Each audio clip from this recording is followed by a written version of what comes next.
안녕하세요. 선부중학교 2학년 학생 여러분, 현기쌤입니다. 이번 시간은 17강 신라의 삼국통일에 대해 공부할 시간입니다. 프린트는 19페이지고요. 교과서는 78에서 81페이지에 해당하는 부분입니다. 여러분, 이 신라의 삼국통일 이 부분은요, 수행평가 부분이에요. 그러니까 우리가 2학년 때 수행평가를 1학기 때 2개 본다 그랬죠? 2학년 1학기 때.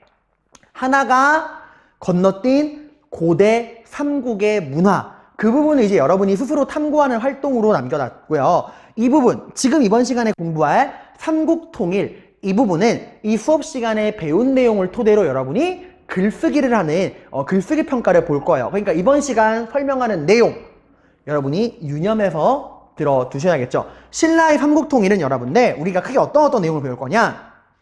일단 결론부터 말하면 신라가 최후의 승자가 되긴 했지만 혼자 힘으로 삼국통일을 이룩한 게 아닙니다. 누구의 도움을 받았느냐? 당나라의 도움을 받았어요. 그러니까 신라랑 당나라가 나당 동맹을 맺게 된 배경 공부할 거고요. 그 다음에 신라가 삼국을 통일하는 과정에 대해서 공부할 겁니다. 그 과정 중요하고요. 어디부터 멸망시켰는가? 어떤 순서로 진행이 됐는가? 과정. 그리고 그 신라의 삼국통일의 의의와 한계에 대해서 여러분이 공부할 거야. 그러니까 나당동맹, 삼국통일 과정, 삼국통일의 의의와 한계. 이런 순서대로 나아갈 거니까 여러분들 머릿속에 뼈를 잡아두시고 수행평가에 들어가는 부분이니까 그래서 배운 내용이 수행평가에 나오니까 더 집중해서 들어주셔야 합니다. 여러분 우리가 지난 시간에 뭐 배웠죠? 그쵸. 고구려랑 누구와의 전쟁? 수나라, 당나라. 중국의 통일 왕조였던 수나라, 당나라와 고구려의 전쟁을 공부했습니다. 얘네 중국의 통일 왕조와 고구려가 격돌한 이유는 서로가 천하의 중심이라 생각해서 중국은 중국 중심의 천하관, 고구려는 독자적인 천하관, 동아시아의 패권 전쟁이었죠. 자, 수나라와 고구려의 전쟁, 무슨 전쟁 대표적으로? 그쵸. 을지문덕 장군이 활약했던 무슨 대첩? 살수대첩. 위치, 청천강 부근에서 있었던 살수대첩. 위치랑 그 명칭 같이 기억해 두시고요. 당나라와의 전쟁에서 여러분들 대표적인 전투는 뭐? 국경지방에 있었던 안시성 전투. 그러니까 수나라와 싸웠던 을지문덕의 살수대첩, 당나라와 싸웠던 양만춘의 안시성 전투. 이 전투의 명칭과 그 지도에서 위치까지 같이 연결해서 알아두셔야 합니다. 자, 그럼 이번 시간에는 삼국통일에 대해 공부할 건데요. 여러분 저번 시간 마지막에 이어지는 거야. 당나라와 고구려의 전쟁 결과. 당나라는 깨달았죠. 우리 혼자 힘만으로는 고구려를 이길 수가 없다. 동맹이 필요하다. 그래서 신라랑 동맹을 맺는다고 제가 저번 시간에 살짝 이야기했어요. 자, 그러면 그 신라와 당나라가 동맹을 맺게 되는 배경에 대해 알아보겠습니다. 여러분, 동맹이라고 하는 건 여러분들 그냥 맺어지는 게 아니야. 동맹은 이 양쪽 나라, 그 동맹을 맺는 나라들이 서로 이득이 될 때 맺어지는 게 동맹이에요. 여러분, 우리 대표적으로 여러분들 나제 동맹 기억나십니까? 나제 동맹, 신라와 백제의 그 동맹. 나제 동맹은 왜 맺어졌죠? 그쵸. 고구려의 장수왕이 수도를 옮기고 강력한 남진 정책을 시행하니까 백제는 뭘 위해서? 본인들의 생존을 위해서 그 고구려의 그 압박으로부터 살아남기 위해서 신라랑 동맹을 맺어야 했고, 신라는 어떤 이득이 있었죠? 그쵸. 광개토 대왕 이래로 고구려의 그 간섭을 벗어던지고 독자적인 발전을 하고 싶어서 이렇게 백제랑 신라 양쪽 나라 모두에게 필요했고 모두에게 이득이 되니까 뭐가 맺어진 거야? 동맹이 맺어진 거야. 그러니까 동맹이라는 건 양쪽 나라 모두에게 이득이 있을 때, 필요성이 있을 때 맺어지는 게 동맹입니다. 그러면 나당 동맹이 지금 맺어진다는 건 이 동맹이, 그러니까 두 나라 모두 다 동맹이 필요했고 이 동맹이 두 나라 모두에게 이득과 도움이 됐기 때문에 맺어질 수 있었던 거야. 그럼 어떻게 해서 신라랑 당나라가 동맹을 맺어야만 했느냐? 그 배경에 대해서 살펴보도록 합시다. 자, 일단 당시 신라의 상황을 볼게요. 당시 신라는 엄청나게 고통받고 있었습니다. 누구에게? 이웃나라 백제에게. 여러분, 당시 백제가 새로운 왕이 즉위합니다. 그 왕이 바로 누구냐? 셰어킹, 의자왕이에요. 자, 여러분 혹시 의자왕이라 그러면 쌤, 나 의자왕 누군지 알아요. 삼천궁녀. 그 백제 말아먹은 백제의 폭군, 어리석은 왕. 이렇게 알고 있는 친구인데 아니에요, 여러분들. 비록 여러분 의자왕이 백제의 마지막 왕인 건 맞지만 의자왕은 그 여러분이 머릿속에 있는 그 삼천궁녀라고 하는 그 사치와 향락에 빠진 왕이 아니었어요. 의자왕은 정말 엄청나게 뛰어난 왕이었어. 처음에 딱 즉위한 다음부터 성왕의 원수를 갚겠다 해서 신라에게 전쟁을 하는데 이 전쟁 실력이 기가 막힙니다. 이 의자왕의 신라 공격으로 신라가 엄청난 위기에 빠져요. 신라의 어느 성이 함락되느냐? 대야성. 이 대야성이 어떤 성이냐면 잠깐만 여기 잠깐만 이거 안 그려도 돼요. 제가 여러분 이해를 돕기 위해 만든 지도니까. 자 여러분 여기 이렇게 백제가 있고 여기 신라가 있잖아요. 신라의 수도가 어디입니까? 경주죠. 여러분 대야성은 백제와 신라의 국경에 있는 그러니까 이 신라의 국경에 있는 이 성이에요. 오늘날에 경상도 합천지방에 있는 게 대야성이거든요. 이 대야성은 신라의 수도 경주를 지키는 가장 중요한 최전방 요새입니다. 고구려로 따지면 요동성 같은 위치에 있는 요동성급의 중요성을 가진 게 대야성이야. 수도를 지키는 중요한 방어 요새입니다. 이 대야성이 무너진 거예요. 누구한테? 백제 의정왕한테. 이 대야성이 얼마나 중요하냐? 대야성에서 경주까지 얼마 정도밖에 안 걸리냐? 말 타고 일주일. 그 당시 말 타고 일주일이면 얘들아 한 번에 쳐들어갈 수 있는 거야. 그러니까 경주라고 하는 수도를 지킬 수단이 사라진 거예요, 여러분들. 이 최전방 요새가 의자왕에게 무너집니다. 그리고 대야성을 포함해서 근처에 무려 40개의 성이 다 의자왕에게 넘어가 버려요. 그래서 국경을 지키는 특히 수도를 지키는 가장 중요한 요새인 대야성을 포함해서 국경 지방 40개의 성이 다 무너져 내려버린다는 거. 신라의 엄청난 위기가 찾아오게 된 겁니다. 여러분 근데 이 당시에 대야성을 지키던 게 바로 누구였냐? 당시 신라의 중요한 사람입니다. 앞으로 계속 나올 거예요. 김춘추라고 하는 사람이 있어요. 나중에 최초의 진골 출신으로 왕의 자리에까지 오르는 태종 무열왕 김춘추. 그 김춘추의 사위, 딸과 사위가 지키던 성이 대야성이었어. 그러니까 김춘추의 사위가 대야성에 성주를 있었다는 거야. 근데 그 김춘추의 사위가 지키던 대야성이 무너진 겁니다. 그 과정에서 사위도 백제군에게 죽고 김춘추의 딸도 백제군에게 죽었어요. 여러분들.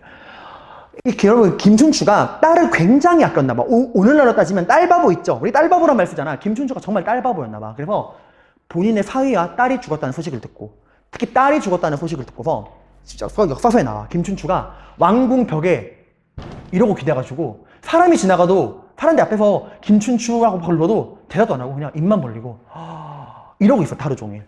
그리고 나와. 너무 슬퍼서 피눈물을 흘렸대요. 그리고 입술을 깨물면서 반드시 내 딸의 복수를 할 것이다. 내가 반드시 내 딸을 죽인 백제를 멸망시키고야 말겠다 라는 생각을 하게 됩니다.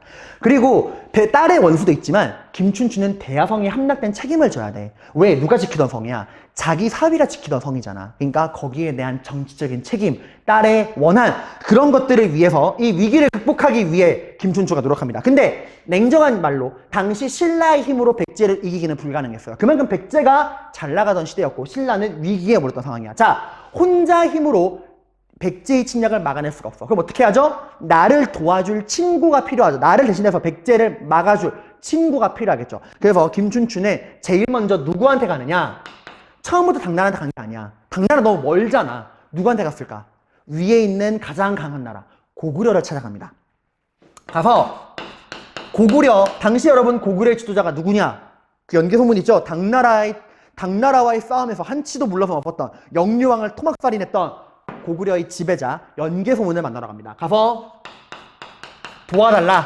우리를 도와서 백제를 몰아내주세요 라고 이야기를 합니다. 근데 여러분 이런 고구려의 지원 요청, 김춘추가 이제 연개소문을 만나러 간 거죠. 신라의 김춘추가 고구려 연개소문을 만나러 가서 백제를 몰아내주세요, 도와주세요 라고 이야기를 합니다. 자, 이 회담 성공했을까요? 실패했을까요? 성공했을까? 실패했을까? 실패합니다. 왜냐? 여기 여러분들 만화랑 볼게요. 그 프린트 옆에 만화 나와 있는 거 제가 확대한 건데, 자, 김춘추가 도와달라고 하니까 연개소문이 뭐라 그랬냐? 지금 뭐라 그래요? 신라가 점령하고 있는 뭐를 돌려주면, 신라가 점령하고 있는 고구려 땅을 돌려주면 군대를 내어주겠다. 이게 어디를 말하는 걸까요, 얘들아? 지금 신라가 점령하고 있는 고구려 땅이 어딜까요? 그쵸, 어디? 바로 한강이야. 누가 차지했던? 5세기 때 장수왕이 차지한 한강 유역을 말해요. 한강. 거길 말하는 거야. 기억나죠? 장수왕이 난진 정책을 통해서 한성에서 계로왕, 백제가 차지했던 그 한강을 계로왕을 목 잘라버리고 차지했잖아. 그 장수왕이 차지했던 한강 유역을 진흥왕이 빼앗았잖아요. 고구려로부터. 그쵸? 그래서 지금 현재 한강은 누구 땅이야? 신라 땅이잖아. 그죠? 그 진흥왕이 빼앗아간 우리 한강 유역을 돌려주면은 우리가 백제를 몰아내주겠다 이야기를 하는 거예요. 근데 여러분, 이 얘기는 신라가 들어줄 수 있는 조건인가요? 이건 여러분 절대로 들어줄 수 없는 조건이야. 얘들아, 지금 신라가 왜 백제랑 원수가 됐죠? 원래 나제 동맹 100년 넘게 이어져 온 끈끈한 동맹국이었잖아. 근데 왜 백제랑 원수가 됐죠? 그쵸? 진흥왕이 한강을 독차지하기 위해서 한강 하류 지방을 빼앗아왔잖아. 백제로부터. 원래 이 고구려로부터 한강 뺏을 때 신라랑 그 백제가 함께 빼앗았잖아요. 근데 진흥왕이 한강을 독차지하기 위해서 성왕을 배신하고서 한강을 독차지했잖아. 왜? 왜 동맹을 깨고 한강 독차지했죠? 한강이 그만큼 신라에게서는 중요한 땅이니까. 왜? 신라는 어디랑 직접 교역이 불가능하죠? 중국이랑 직접 교역이 불가능해서 선진물 수용이 느렸잖아. 근데 이 한강은 어디랑 직접 교역이 가능해? 중국과 직접 교역이 가능한 곳이잖아. 그러니까 신라 입장에서는 백제랑 원수가 되면서까지 고구려랑도 사이가 멀어지는 그 모든 걸 감수하고서 차지했던 땅이 한강인데 지금 그 한강을 돌려달라는 거야. 이건 절대로 신라 입장에서는 들어줄 수가 없는 무리한 조건입니다. 그래서 김춘추가 안 되겠구나. 고구려랑은 안 되겠구나. 라고 이야기를 하고서 이제 새로운 파트너를 찾습니다. 자, 여러분들 이게 지원 요청했는데 됐다 안 됐다? 안 됐다. 왜 안 됐다? 고구려가 어디를 요구했죠? 한강. 진흥왕이 빼앗아간 그 한강 유역을 요구해서 이게 안 돼서 이제 김춘추는 새로운 동맹국이 필요합니다. 그게 어디밖에 없을까요, 이제? 당나라밖에 없는 거예요. 여러분 혹시 요즘 약간 여담인데 토끼와 거북이 이야기 하세요, 여러분들? 그 용왕님이 난 곧 죽을 거야. 내가 살기 위해서는 토끼의 간이 필요해. 이러니까 이 충성스러운 거북이가 육지로 나와가지고 토끼의 그 간을 이제 빼앗아 가려고 토끼를 인신매매 유괴를 하잖아요. 이 토끼가 이제 뒤늦게 그걸 알고서 나는 간을 육지에 빼놓고 다닌다. 그럼 말하면 갖고 올걸. 나 빨리 내보내주면 간 갖고 올게. 이래서 거북이가 갔다 와. 이랬더니 으이구 이러고 도망가 버리잖아요, 여러분들.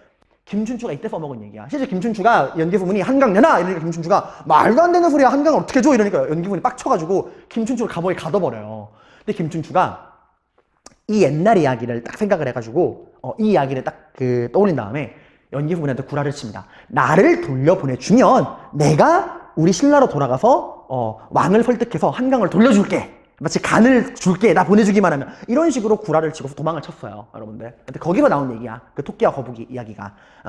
자, 아무튼 자 이렇게 됐다 하는 거. 김춘추는 이제 어디로 간다? 당나라로 간다. 그러면 신라는 자 지금 왜 동맹국이 필요하죠? 누구의 침략? 백제의 침략이라고 해서 백제의 침략이라고 하는 이 국가적 위기 상황으로부터 나라를 지키기 위해 동맹국이 필요해. 이게 신라 입장이야. 이건 이해가죠? 그러면 당나라는 왜 동맹이 필요할까? 뭐가 아쉬워서? 우린 기억하고 있죠? 당나라 혼자 힘으로 고구려 이겨보겠다고 고구려로 쳐들어갔다가 이겼어요? 졌어요? 졌죠? 심지어 당태종, 전쟁의 신이라 불리는 당태종은 한쪽 눈알까지 꿰뚫리는 그런 심각한 피해를 받아요. 안시성 전투에서 개쪽당하고 돌아오잖아. 그래서 당나라도 나 혼자는 고구려를 이길 수가 없다. 고구려를 이기기 위해서는 동맹이 필요하다. 그 동맹이 누굴까? 신라야. 이래서 두 나라가 뭘 맺게 되는 거예요? 동맹을 맺게 되는 겁니다. 그 결과 나당 동맹이 결성이 되는 거예요. 이해가죠, 여러분들? 이런 이유 때문에 두 나라가 동맹을 맺는 거야. 신라는 백제의 침략으로부터 나라를 지키기 위해, 당나라는 누구를 멸망시키기 위해? 고구려를 멸망시키기 위해. 이렇게 되는 거예요. 자, 이 동맹의 조건이 달립니다. 자, 여러분, 여기 나오자. 일단 봐봐. 이 만화 잠깐 봐봐. 김춘추. 군사를 보내 백제를 없애주세요. 당태종은 뭐라고 생각해? 고구려를 다시 칠 수 있겠군. 이래가지고 이제 동맹이 맺어지는 거죠. 그 조건! 여러분, 그러면 이들의 계획대로 고구려랑 백제를 멸망시킨 다음에 그 땅을 어떻게 나눌 것이냐. 그쵸? 그거 어떻게 나눌 것이냐. 그걸 결정해야 될 거 아니야. 김춘추가 파격적인 양보를 합니다. 여러분, 대동강 기억나세요? 잠깐만. 고구려의 수도가 어디죠? 여기. 평양이 고구려의 수도죠? 이 고구려의 수도 평양 바로 아래 흐르는 강이 대동강이야. 이게 대동강이거든요. 그리고 이 고구려의 수도 평양 바로 위에 흐르는 강이 살수, 청천강이잖아요, 여러분들. 자, 그리고 이제 여기 위로 이제 넓은 고구려 영토가 있잖아요. 김춘추랑 뭐라 그러냐, 대동강을 기준으로, 이 대동강을 기준으로 남쪽은 우리 신라가 가지겠습니다. 대동강 기준으로 북쪽은 다 누가 가지세요? 당나라가 가지세요. 그러니까 여러분들 이 대동강 기준으로 수도인, 고구려의 수도인 평양 포함해가지고 이 요동과 만주 다 누가 가지라는 거야? 니네 중국이 가져라. 우리는 이 남쪽 지방만 가지면 된다. 이건 여러분 절대로 어디는 포기할 수 없다? 한강 지방과 백제 땅만큼은 포기할 수 없다. 그러니까 우리는 이 한강 유역과 백제 땅 가져가고 그 나머지 고구려 영토 조금 가져갈 거니까 나머지는 다 니네가 가져가 라는 거야. 이 대동강을 기준으로 영토를 나눠버립니다. 자, 조건 1. 대동강 이북. 대동강 이북 지방 고구려 영토는 다 누가 가져간다? 당나라가 가져간다. 대신 한강과 백제, 그리고 대동강 근처의 고구려 그 땅은 우리 신라 거다 이거예요. 여러분들. 그만큼 신라가 한강을 중요시했다는 걸 알 수 있죠. 두 번째 조건, 여러분들. 여러분, 중국은 자신들이 천하의 중심이라 생각하잖아. 그러면 신라한테도 말합니다. 너희가 우리의 도움을 받고 싶다면 우리 중국을 섬겨라. 우리 중국을 아시아의 중심으로 인정하고 우리 중국 밑에 무릎을 꿇어라 라고 이야기를 합니다. 그래서 신라가 오케이 해요. 그래서 당나라의 제도와 문물을 받아들입니다. 그래서 여러분들 이게 어떤 의미냐, 여러분 그 신라도 본인들만의 그 국가 제도가 있잖아요. 고유의 관복이 있고, 이때를 기준으로 신라의 전통적인 그런 관복이라든가 제도를 싹 다 버리고요, 중국식 옷을 입고 중국식 제도를 다 따옵니다. 이때 그 신라 신하들도 다 중국식 스타일로 옷을 바꿔 입어요. 왕부터 해가지고. 당나라의 제도랑 문물을 받아들이고, 또 결정적으로 중국 중심의 천하관을 인정한다면 뭘 받아들여야 될까? 중국 황제를 기준으로 연도를 헤아리는 연호. 이 모든 거를 받아들이기로 합니다. 그러니까 중국 중심의 천하관을 인정하기로 하는 거죠. 거기다가 세 번째 조건, 이거 좀 중요한 겁니다. 그럼 어디부터 칠 것이냐? 백제랑 고구려 중에 누구부터 때릴 것이냐? 여러분, 백제랑 고구려 중에 누가 더 셉니까? 그죠? 고구려가 훨씬 강한 나라죠. 여러분, 지금 현재 고구려랑 백제는 동맹 중이에요. 우리 배웠죠, 여러분? 저번에 국제정세 배울 때 신라가 한강을 차지하는 과정에서 백제랑도 사이가 안 좋아지고 고구려랑도 사이가 안 좋아지니까 고구려랑 백제가 그 남북 관계로 맺어졌잖아. 강한 놈과 약한 놈이 한 팀이야. 그럼 누구부터 없애야 될까? 그쵸, 약한 놈부터 쳐내버리고 이 강한 놈을 고립시켜서 위아래 샌드위치로 딱 집어삼켜야 되겠다. 약한 놈인 누구부터? 백제부터 쳐야 한다 라고 생각합니다. 그래서 약한 고리인 백제를 선제 공격해서 백제를 없애버리고 고구려를 고립시키자.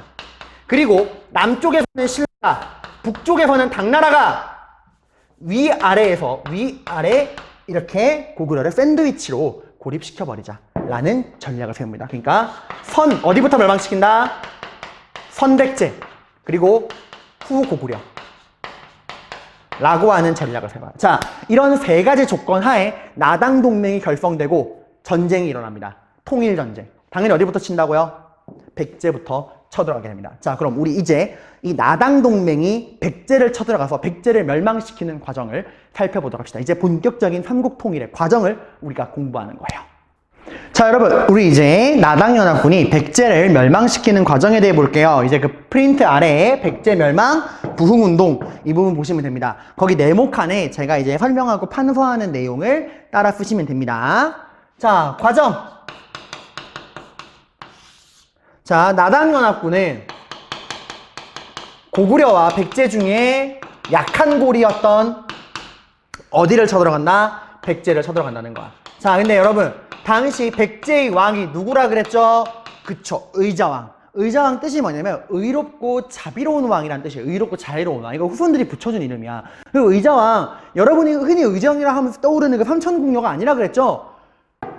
신라를 공격해서 대하성을 포함한 40개의 성을 쓸어버리고 신라를 막바지 그 절벽 끝까지 위기로 몰아붙여서 이 신라가 살아남기 위해서 고구려랑 당나라로 동맹국을 찾을 수밖에 없을 정도로 신라를 위기에 몰아넣은 백제의 위대한 왕, 그 의자왕이 지배하고 있는 백제잖아. 그러니까 당연히 백제가 호락호락하게 당하지 않을 거다라고 생각할 수 있는데 여러분들, 아니었어요.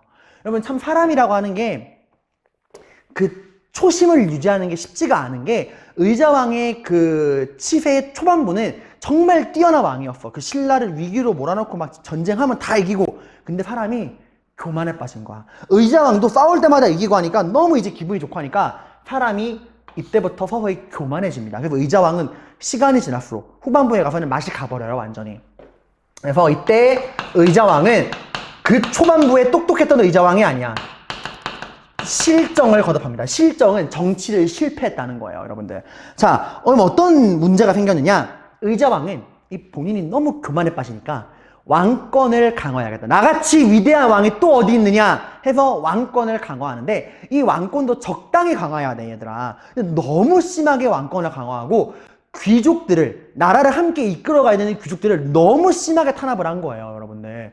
여러분, 이게 왕과 귀족은 늘 싸우고 대립하는 존재 같지만 아닙니다. 그 나라를 이끄는 양대 축이에요. 여러분, 새가 하늘을 날 때 어떻게 날죠?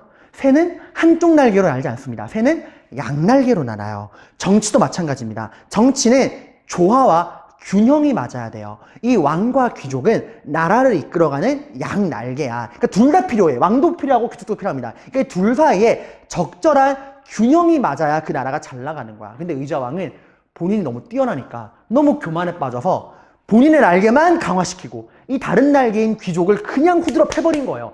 지나친 왕권 강화로 귀족들을 너무 찍어 누르다 보니까 이 귀족들이 왕에게 등을 돌려버립니다. 네 마음대로 해봐. 너 그렇게 잘났으면 네 혼자 마음대로 해봐 라고 해서 당시 백제의 지배층은 갈등, 내분이 너무 심했어요, 그 당시에. 그러니까 왕과 귀족 간의 갈등이 너무 심해서 이 백제의 지배층, 지도층의 내분. 그러니까 너무 지나친 왕권 강화 정책으로 누구의 마음이 떠나갔다? 지방 귀족들이 왕으로부터 등을 돌려 있는 상황이었어요. 그러니까 이 백제가 당시에 이 왕과 귀족이 서로 완전히 등을 돌리고 있던 그런 내분의 시대였고, 근데 의자왕은 교만에 빠진 나머지 귀족들이 자기에게 등을 돌리고 말고 니들 따위 필요 없어. 나 혼자서 잘할 수 있거든? 하면서 이때부터는 본격적인 사치와 향락에 빠지게 됩니다. 그러면서 백제의 국력이 약해졌어. 그러니까 이 나당연합군이 이 타이밍을 딱 노린 거예요. 의자왕이 맛이 가버려가지고 백제의 지도층이 분열, 내분에 빠져서 분열되어 있던 이 시점을 딱 노리고 쳐들어옵니다.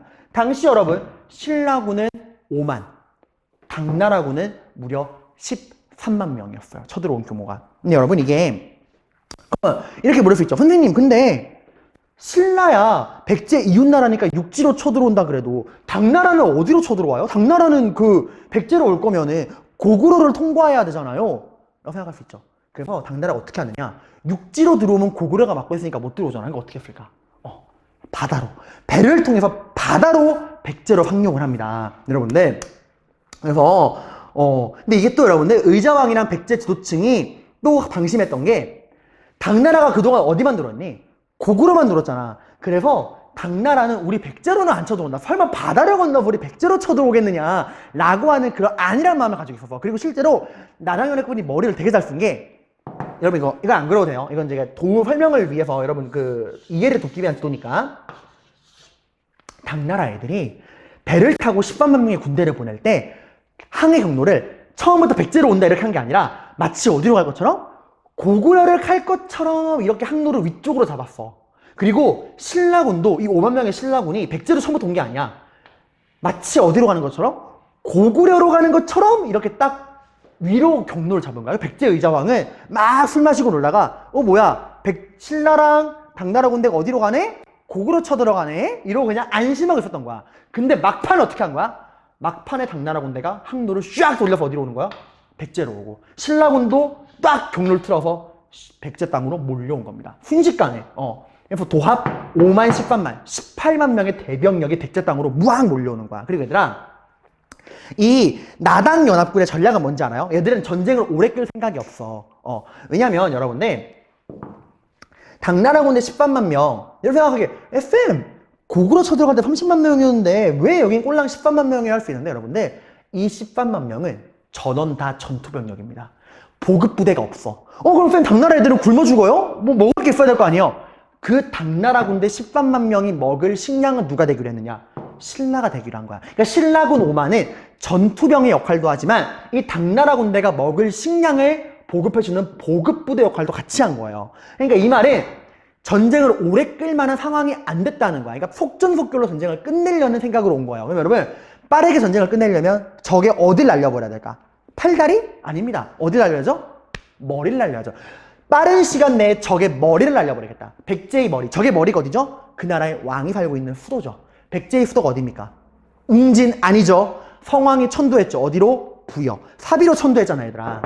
그 백제의 수도인 사비로 간다. 해서 이 13만 명의 병력이 백제의 빠른 시간 내에 백제의 머리를 날리기 위해 백제의 수도로 부악 빠른 속도로 진군을 해옵니다.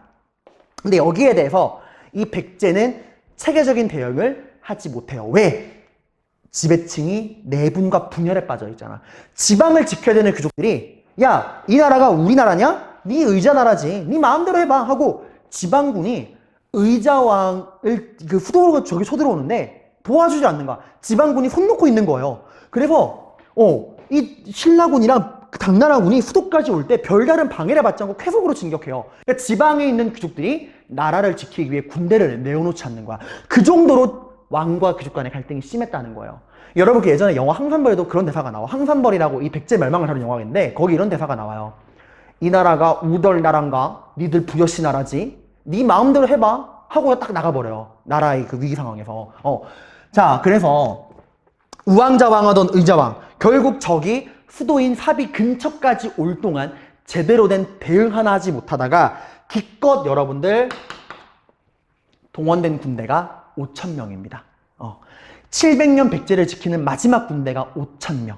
이 5,000명의 결사대를 끌고서 누가 따가냐? 백제의 마지막 장군 개백이 출전합니다. 이게 바로 여러분들 백제의 마지막을 장식하는 그 영화 황산벌의 무대가 되는 황산벌 전투예요. 황산벌이 어디냐면 여러분들 오늘날에 이게 어디냐면 논산 있죠, 여러분. 논산이 황산벌이에요. 이 논산이 백제의 수도 사비 바로 옆에 있는 데야. 거리로 따지면 25km거든요. 차 타고 40분. 그러니까 여러분 이건 진짜 그 수도 앞에까지, 수도 코앞까지 올 동안 아무런 대응도 못하다가 저기 수도 앞에까지 오니까 그제서야 군대를 낸 겁니다. 그 당시 여러분들 당나라군은 바다를 통해 들어오고 있고 신라군은 육지로 들어온다고 했죠. 여기는 그 육지로 들어오는 신라군을 막기 위해서 백제가 군대를 동원한 거예요. 개백이 5,000명의 결사대를 끌고서 황산벌 그 평야로 신라군 5만을 막으러 나갑니다. 5,000대 5만. 이거 승산이 있어요, 없어요? 없죠. 10배 차이잖아. 그래서 여러분 이게 참 눈물 나는 게 의자왕이 나중에 울면서 개백한테 부탁해요. 개백아, 내가 믿을 게 너밖에 없다. 정말 염치 없지만 지금 아무도 날 도와주지 않는다. 내가 너에게 줄 군대는 이 5,000명이 전부다. 하고 이 개백을 붙잡고 울면서 이제 5,000명의 군대를 내어줍니다. 개백도 전쟁 나가면서 알아요. 끝났구나. 이 나라는 이제 끝났구나. 내가 도저히 이 신라군 5만을 막을 수 있다, 없다. 그 얘들아, 신라군 5만을 막는다고 끝이 아니야. 지금 누가 오고 있죠, 바다에서는? 당나라 10만만 명이 오고 있잖아. 그러니까 이 신라군을 막더라도 백제의 희망은 없는 거야. 그래서 개백이 근데 내가 이렇게 두려운 마음을 가지고 나간다면 내 밑에 부하들도 두려워할 것이고 적을 막을 수 있다, 없다? 없다. 그러니까 내 밑에 부하들이 필사의 각오로 싸우게 하겠다. 그래서 개백이 나가기 전에 자신의 아내와 아이들, 가족을 다 죽이고 나갑니다. 이제 그거죠. 내가 전쟁을 패배하면 내 가족들은 신라와 당나라의 노예가 될 것이다. 노예가 되어 사느니 깨끗하게 백제인으로 죽어라 하고 가족을 다 죽이고 부하들 앞에 나온 거야. 봐라. 나도 내 가족을 죽이고 나왔다. 나도 뒤가 없다. 이 나라를 위해서 난 모든 걸 버리고 나왔다. 그러니까 너희도 나와 함께 끝까지 싸우자. 라고 딱 이야기합니다. 그 부하들이 개백의 이 용기와 그 의기에 감동받아서 이 부하들도 용기 100배에서 나가요. 그래서 정말 놀랍게도 이 황산벌 그 평야에서 여러분들 그 신라군 5만이랑 싸운다고 그랬죠. 당시 여러분 신라군을 이끌는 장군이 누구냐? 신라 최고의 명장 김유신이에요. 그 김유신의 5만 군대를 상대로 개백의 5천 결사대가 4번을 싸워서 4번 다 이깁니다. 죽기 살기로 싸우는 개백의 결사대를 신라군이 뚫을 수가 없는 거야. 그래서 김유신이 어떻게 해야 될까 고민을 하다가 김유신은 정말 비정한 수를 씁니다. 개백 네가 가족을 죽이고 나왔냐? 그렇다면 나도 피해는 피로 승부하겠다 해서 당시 여러분 화랑도 기억나십니까? 그 진흥왕이 만들었던 신라의 그 인재양성제도 화랑도 그 화랑 중에 관창이라고 하는 그 화랑이 있어요. 당시 나이는 16살. 중3이죠, 중3. 꼬맹이야, 얘들아. 그 꼬맹이 관창한테 네가 나라를 위해 죽어야겠다 해서 관창을 혼자서 적진으로 돌격을 시킵니다. 여기 화랑 관창 열심히 우와 하고 적진으로 돌격을 해요. 계백이 와가지고 당연히 잡히죠. 잡고 보니까 꼬맹이인 거야. 16살짜리 꼬맹이가 계백아 내 칼을 받아라 하고 온 거야. 계백이 이건 뭐지? 웬 꼬맹이가 나왔지 해가지고 너무 어리니까 차마 죽이질 못하고 돌려보낸 거야. 가서 엄마 좀 더 먹고 와 이러고 돌려보낸 거예요. 김유신이 관창을 꾸짖습니다. 너는 어찌 화랑으로서 한 번 전쟁터에 나가면 적의 목을 잘라오든가 네가 죽던가 해야지. 이렇게 구차하게 살아들으면 어떡하냐. 다시 나가라. 해서 관창이 또 이 백제군 진영으로 혼자 돌격을 합니다. 계백이 또 이제 관창을 붙잡죠. 근데 이번에는 죽여요. 왜 죽이냐? 여기서 또 살려주잖아요. 백제군이 동요하는 거야. 아니 왜 우리 장군님은 우리 백제군 죽이겠다고 달려오는 적을 매번 살려보내? 어리다고 봐주는 거야? 왜 신라군을 살려보내주지? 이렇게 되면 백제군을 동요하잖아. 그래서 계백은 알면서도 어쩔 수 없이 관창에 그 두 번째 쳐들어온 관창에 목을 잘라서 말 안장에 매달아가지고 신라군 진영으로 보냅니다. 김유신이 어떻게 했을까요? 그 잘린 피 뚝뚝 떨어지는 관창에 목을 들고서 신라군 앞에 연설하는 거야. 봐라! 이 어린 화랑, 이 16살짜리 어린 화랑도 나라를 위해서 죽음을 불사하는데 어찌하여 너희들은 죽음을 두려워해서 이렇게 빌빌거리고 있느냐. 이 화랑 관창에 용기를 본받아서 너희도 백제군과 싸워라. 이게 신라군이 분노한 거지. 이 어린 화랑 관창의 죽음을 보고서 이 못된 백제놈들이 해가지고 으악 한 거예요. 참 어떻게 보면 정말 비정하죠, 여러분들. 계백이 이걸 몰랐던 게 아니야. 계백도 화랑 관창에 딱 돌격하는 거 보고서 김유신이 이 관창의 목을 이용해서 내가 관창을 죽이면 이 관창의 죽음으로 신라군의 사기를 높이려고 하는구나. 그래서 처음에 살려보낸 거야. 근데 두 번째 왔을 때는 알면서도 안 죽일 수가 없는 거예요. 백제군이 동요하니까. 알면서도 당해준 겁니다. 그러니까 김유신 머리가 너무 뛰어난 거예요. 어떻게 보면 좋은 머리고 나쁘게 말하면 정말 비정하고 잔인한 거죠. 전쟁이 원래 그래요. 그래서 이 관창의 죽음에 분노한 신라군이 몰려오고 결국 계백이 5천 결사되는 마지막 5번째 전투에서 전원 다 황산벌 평야에서 전멸하게 돼요. 계백도 죽습니다.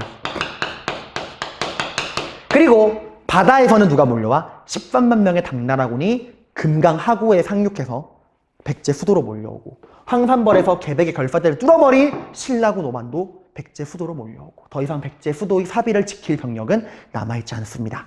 자, 이런 상황에서도 지방군은 백제 지방 귀족들은 군대를 보내지 않아요. 결국 황산벌 전투에서 5천 결사대가 패배하고요.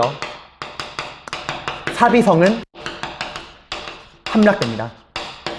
성왕이 천도한 이후로 백제의 영광스러운 수도였던 사비성은 결국 나당연합군에 의해서 함락이 됩니다. 자, 하지만 의자왕은 여기서 잡히지 않아요. 여러분 기억납니까? 그 백제가 여러분들 원래 수도는 어디였죠? 원래는 그 한성이었죠. 그 한성을 장수왕에게 빼앗기고 살아남기 위해서 적이 따라오기 힘든 산골짜기 지방으로 도망갔잖아. 그게 어디였죠? 웅진이었죠. 원래 사비가 수도이기 전에 웅진이었잖아. 의자왕은 그때 기억을 떠올려서 일단 웅진으로 숨고 보자. 숨고 시간을 끌면 기회가 올 것이다 라고 해서 웅진으로 도망을 칩니다. 네, 웅진으로 도망쳤어요.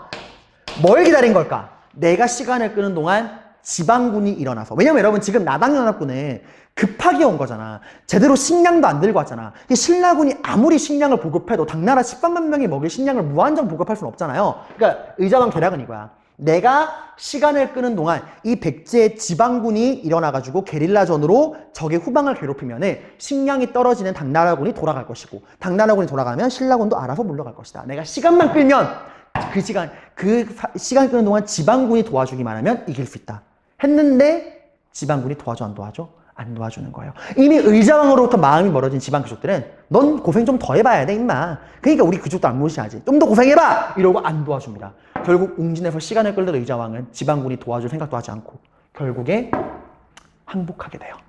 결국 당나라에 항복해서 나당연합군에게 의자왕이 항복을 하게 됩니다. 자, 그래서 결국 백제 700년 역사는 너무나 허무하게 여러분 이게 제 백제 봐봐. 나당연합군이 그 바다에서 당나라군, 육지에서 신라군이 와가지고 백제 수도인 사비가 함락이 되고 의자왕이 항복할 때까지 걸린 시간이 1년이 안 돼. 1년이 뭐야? 한 몇 개월? 이거 한 2, 3개월 안에 끝나는 얘기예요. 그러니까 엄청나게 빠른 시간 내에 그냥 끝난 거야. 그러니까 그동안 이 700년 동안 내려오던 그 백제, 근초고왕, 성왕, 무령왕 그 백제가 마지막에 너무나 허무하게 무너진 거예요. 그만큼 여러분 지도층의 내부는 위험하고 무서운 겁니다. 여러분들. 그래서 결국에 백제는 멸망하게 돼요.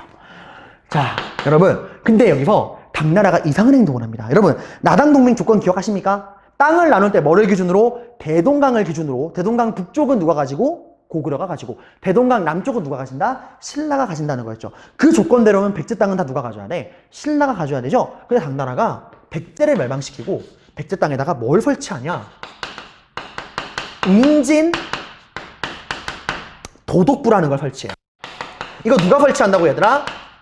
당나라가 설치한 거야. 당나라가 백제 땅에다가 웅진 도독부를 설치합니다. 이게 뭐냐면 당나라가 그 다른 나라 정복한 다음에 그 나라를 식민 통치하기 위해 만드는 식민 통치 기구가 도독부예요. 그러니까 이 웅진 백제 땅을 지배하는 식민 통치 기구로 웅진 도독부를 지금 당나라가 딱 만든 거야. 이 말은 백제 땅을 신라에게 줄 마음이 있다 없다? 없다. 백제 땅을 당나라가 가져가겠다. 그런 마음을 딱 드러낸 거예요. 근데 신라는 한마디 말도 못합니다. 왜? 아직까지 누가 남아있죠? 공동의 적. 가장 중요한 적인 고구려라고 하는 공동의 적이 남아있잖아. 그래서 당나라도 이걸 설치해놓기만 하고 막 이 백제 땅을 내가 다 가져갈 거야! 이렇게 대놓고 행동하진 않았어요. 아직 누가 남아있으니까? 고구려가 남아있으니까. 하지만 이 고구려가 멸망한 다음에 이 나당 동맹이 왠지 위태위태하죠. 당나라가 보여준 행동 보니까. 아무튼 백제가 멸망하고 웅진 도독부가 설치되었다라고 하는 겁니다. 자, 여러분들 백제 멸망 과정에서는 이 황산벌 전투 기억해 두시고요. 여러분 일단 나당연합군이 백제를 치고 백제가 멸망하는 것까지 봤습니다. 하지만 백제는 여기서 끝나지 않아요. 이 망해버린 백제를 되살리고자 하는 백제 부흥운동이 일어나게 됩니다. 그 아래 칸에다가 많이 쓰세요. 이제 백제 무슨 운동? 부흥운동. 이거 지도 좀 지울게요, 여러분들. 이건 이제 필요 없으니까. 여러분들 의자왕이 여러분들 잡혀가요, 당나라로. 근데 그거 알아요? 의자왕이 잡혀갈 때 그 백제 백성들이 잡혀가는 그 의자왕이 잡혀가는 그 배를 보고서 막 울부짖고 난리가 난 거예요. 그러니까 의자왕이 여러분 머릿속에 있는 그 삼천궁녀라는 그 사치가고 물론 막판에 좀 맛이 가긴 했지만 그런 나쁜 왕이었다면 백성들이 울부짖고 했을까? 아니야, 얘들아. 그러면 우리 머릿속에 있는 그 삼천궁녀 의자왕의 이미지 누가 박아놓은 거냐? 일본이 박아놓은 거예요, 일본이. 여러분, 삼천궁녀? 궁녀를 3,000명이나 만들 수가 없어, 얘들아. 나중에 조선이라는 나라가 나오잖아. 한반도 전체를 아우르는 나라 조선 있죠? 그 조선에서도 최대 궁녀를 가져봤자 500명이었어. 그러니까 백제라고 하는 그 조그만 땅에서 3,000궁녀는 불가능한 거예요. 그럼 이 이미지 누가 만든 거냐? 일본이 만듭니다. 나중에 일본이 일제강점기 때 만든 이미지야. 너희 조선인들은 이렇게 미개한 민족이다. 나라가 망해가는데 궁녀를 3,000명이나 둘 만큼 미개한 나라다라고 일본이 만들어 놓은 거예요. 여러분들, 의자왕은 구분하셔야 됩니다. 초반부에는 굉장히 똑똑했다가 후반부에는 지나친 왕권 강화 정책으로 그 귀족들과의 사이가 멀어지고 지배층의 내분이 발생했던 그런 잘못된 점은 있어요. 하지만 그 삼천궁녀라고 하는 그런 마시가 왕은 아니었습니다. 다만 이건 확실한 실수죠. 아무튼 조금 얘기가 했는데 백제가 망한 다음에 이 망한 백제를 되살려보고자 하는 부흥운동이 일어나게 됩니다. 이건 누가 주도했냐? 의자왕과 이 백제가 망할 때 두 손 놓고 있던 지방 귀족들이 나섭니다. 그러니까 이게 참 웃긴 게 소 잃고 외양간 고친다 그러죠. 그러니까 의자왕이 워낙 미우니까 의자왕이 당하는 거 보고 아유 꼴 좋다, 우리 귀족들 무시하더니 왜 잡혀가는 거 봐 했는데 정작 왕이 잡혀가고 왕은 보기가 나라가 망해버린 거예요. 그리고 그 망한 나라에 누가 들어와? 당나라 군대랑 신라군이 이제 우리가 이 땅을 지배할 것이다 하고 딱 와버린 거야. 그러니까 본인들의 삶이 어떻게 된 거야? 의자왕이 있을 때보다 더 나빠지는 거죠. 지금 다른 나라가 아예 와가지고 이제부터 이 땅을 우리 식민지야 이러고 있으니까. 그래서 뒤늦게 아이고야 우리가 지금 무슨 짓을 한 거지? 나라가 망해버렸네. 아이고 우리가 무슨 짓을 한 거야 이래가지고 뒤늦게나마 소 잃고 야가 고치는 경이지만 나라 되살리겠다고 지방 귀족들이 나섭니다. 당시 여러분들 이 백제 부흥운동을 이끈 사람들이 누구냐? 복신과 일단 도침이라는 사람이에요. 이름이 좀 특이하죠? 복신과 도침. 여러분 여기 지도 그 오른쪽에 보시면 백제와 고구려 부흥운동이라 그래서 지도가 나오죠? 거기 보시면 여러분들 여기 복신과 도침이라는 사람이 나옵니다. 이 복신과 도침, 일단 여러분 이거 지도네 보고서 백제랑 고구려가 어느 지역에서 부흥운동을 했는가, 그리고 이 지도가 나오면 백제랑 고구려의 부흥운동이 있나라는 것 정도만 파악하시면 돼요. 복신과 도침은 여기 주류성이라는 성이 있거든요. 이게 좀 안 보이더라도 그 지도 글씨 보세요. 주류성이라고 하는 성에서 부흥운동을 이끕니다. 그리고 흑치상지라고 하는 사람도 있어요. 흑치상지는 임존성이라고 하는 성에서 부흥운동을 이끌어요. 어느 사람이 어느 곳에서 부흥운동 이끌었는가 좀 보시면 됩니다. 일단 여기 적어드릴게요, 여러분들. 자, 부흥운동, 주도, 복신과 도침. 얘들은 어디서 했다고? 지도에서 나오는 어디서? 주류성. 그리고 이름도 좀 특이한 흑치상지. 얘는 어디서? 임존성에서. 그러니까 복신과 도침은 주류성, 흑치상지는 임존성에서 백제 부흥군을 이끌게 됩니다. 꼭 여러분 이거를 막 다 암기해야 돼. 복신, 도침, 주류성, 복신, 도침, 주류성, 흑치상지, 임존성 외우라는 게 아니야. 그냥 이런 게 있구나 정도만 아시면 되고 그냥 지도 보고서 이거 백제 부흥운동이지 정도만 골라내면 돼요. 그러니까 막 강박관념 가지고 외울 필요 없어. 그냥 지도 보고서 얘네가 부흥운동 했던 애들이야 정도만 아시면 돼요. 가볍게 보시면 됩니다. 지도만 체크하면 돼.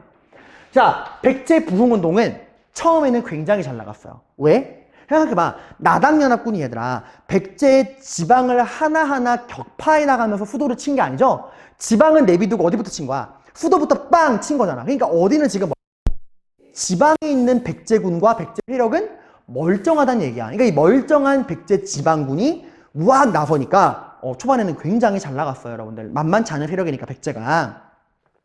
그래서 그 과정에서 여러분 나라를 되살릴 거면 나라에 누가 있어야죠? 나라의 대표인 왕이 있어야죠. 근데 지금 의자왕은 잡혀갔잖아. 당나라로 잡아갔다 그랬죠. 나당연합군이 제일 먼저 한 게 이 부흥운동의 구심점이 될 만한 백제 왕, 의자왕과 왕족들을 다 잡아간 거야. 그래야 중심이 없으니까.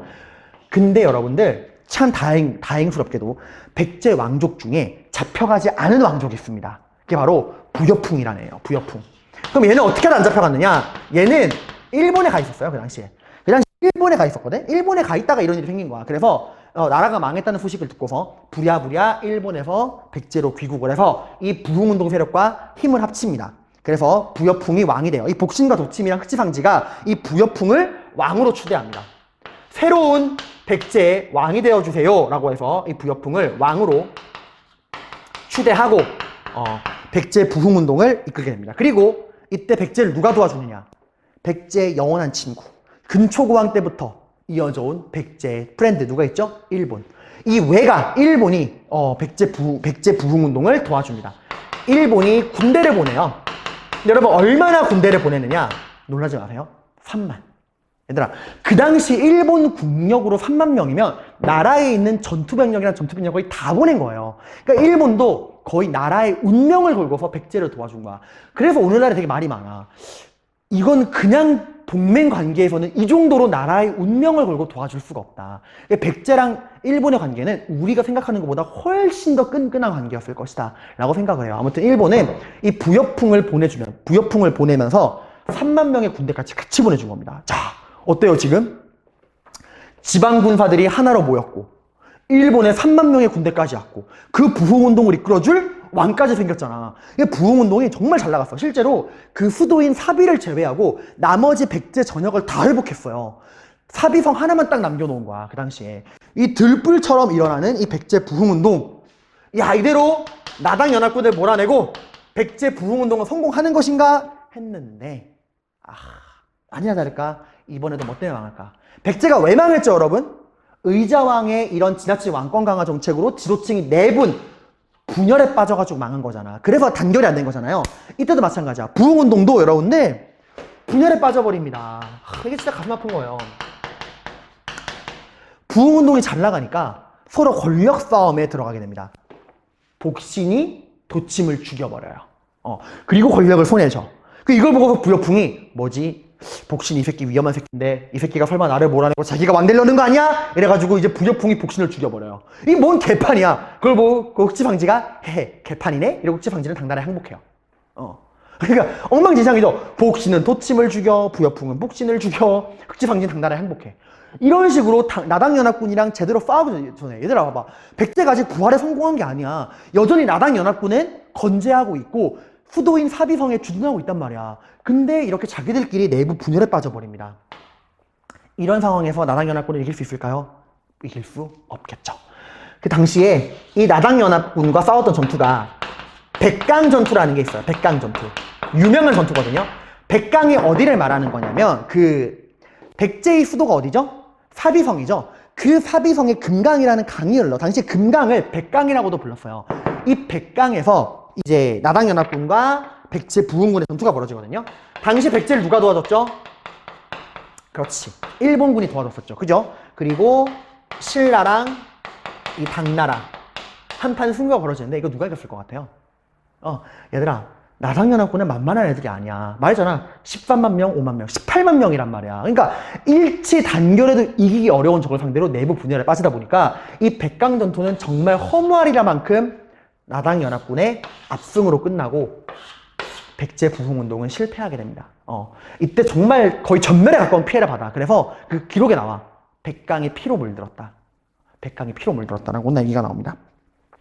자, 아무튼 이렇게 해서 부흥운동은 완전한 실패로 처참하게 끝나게 돼요. 그리고 또 여러분들 어떤 결과 가지고 오느냐. 이제 어디밖에 안 남았죠? 나당연합군, 선백제 후고구려. 백제는 이미 끝났어. 부흥운동도 끝났어. 중앙 세력이 망했고요. 이젠 지방군까지 다 망했어. 더 이상 백제의 부활을 이끌 세력은 없습니다. 이제 어디밖에 안 남았죠? 백제 완전 끝. 어디밖에 안 남았어? 고구려. 이제 고구려가 완전히 고립된 거예요. 고구려가 여러분들 완전히 고립되었다.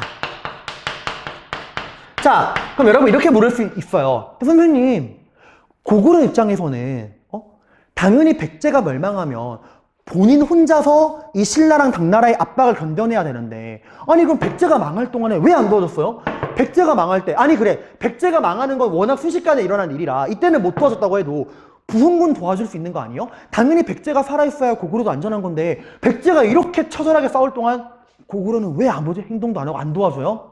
고구려는 안 도와준 게 아니라 못 도와준 거야. 고구려도 모르는 거 아니야. 백제가 망하면 나 혼자 남는다. 백제가 망하면 안 된다. 알아. 근데 안 도와준 게 아니라 못 도와준 거야. 왜냐? 당시 고구려도 마찬가지야. 백제가 내분 때문에 망했죠? 고구려도 내부 분열이 어마어마하게 심각했습니다. 누가 죽고 나서 고구려를 이끌던 누군가는 말해요. 왕을 죽인 반란자. 누군가는 말합니다. 당나라로부터 고구려를 지킨 영웅, 두 얼굴의 사나이. 그 연개소문이 죽어요, 이때. 그 연개소문이 죽은 다음에 여러분들 그 자식들이 서로 권력 가지겠다고 싸움박질하는 상황이었어. 그러다 보니까 백제가 망해갈 때 아무런 도움도 못 준 거예요. 그래서 이제 고구려는 홀로 나당연합군을 맞서 싸워야 하는 상황이 온 겁니다. 자, 여러분, 지금 자, 이번 시간에 우리가 뭐 배웠죠? 그쵸? 누가 동맹을 맺었다? 신라와 당나라가 나당 동맹을 맺는 배경 배웠어요, 여러분들. 자, 정리해볼게요. 왜 동맹 맺었죠? 동맹은 양쪽 모두에게 도움과 이득이 될 때 맺는다. 신라는 왜 동맹이 필요했죠? 누구의 침략으로? 백제 의자왕의 침략으로 대야성이 함락되고 위기에 빠졌다. 처음부터 당나라에 간 거 아니라고 했죠. 처음에 누구에 갔다? 고구려에게 도와달라고 갔다. 근데 고구려가 뭘 요구해? 한강을 요구했잖아. 그래서 들어줄 수가 없어. 그래서 새로운 동맹 누구? 당나라를 택한 거고. 당나라는 왜 동맹이 필요했죠? 그쵸. 안시성 싸움에서 패배한 이후에 혼자 힘으로는 고구려를 멸망시킬 수 없다. 그래서 신라는 백제의 압박으로부터 나라를 지키기 위해, 당나라는 고구려를 멸망시키기 위해, 그래서 두 나라가 동맹을 맺었죠. 그죠? 동맹 조건, 대동강을 기준으로 북쪽은 고구려 땅은 당나라가 갖고, 남쪽 땅은 대동강 남쪽은 신라가 갖는다. 어디부터 친다? 중요한 거, 고구려부터 치는 게 아니야. 어디부터? 백제부터 친다. 그래서 나당연합군이 백제를 공격했는데, 당시 백제는 의자왕이 맛이 가면서 지도층, 왕과 귀족의 내부 분열 때문에 단결되어 있지 않은 혼란한 상황이었고, 이 혼란을 틈타서 나당연합군이 어디로 쳐들어가? 지방은 내비두고 어디부터? 적의 머리를 친다. 적의 수도로 쳐들어갔고, 결국 마지막에 전투다운 전투 한 번밖에 없었죠. 황산벌에서 개백의 5,000결사대가 열심히 싸웠지만 결국 황산벌 전투에서 패배하고 사비성이 함락되고 웅진으로 도망친 의자왕이 항복하면서 백제는 멸망하게 됐다. 그리고 백제 땅에는 당나라가 웅진 도독부를 설치했다. 그리고 부흥운동, 이거는 그냥 지도 보고 부흥운동 위치만 알면 돼. 누가 어디서 했는가 그건 안 외워도 돼요, 여러분들. 다만 이 백강전투 정도는 기억해 두시면 좋아요. 백강전투, 일본이 도와주었다. 하지만 패배했다. 이제 고구려가 홀로 남았다라는 거. 자, 그럼 우리 다음 시간에는 이 천년사직을 이어온 고구려의 마지막, 그거랑 삼국통일 과정, 의랑 한계를 마무리하는 시간을 가져보도록 하겠습니다. 고생 많으셨습니다.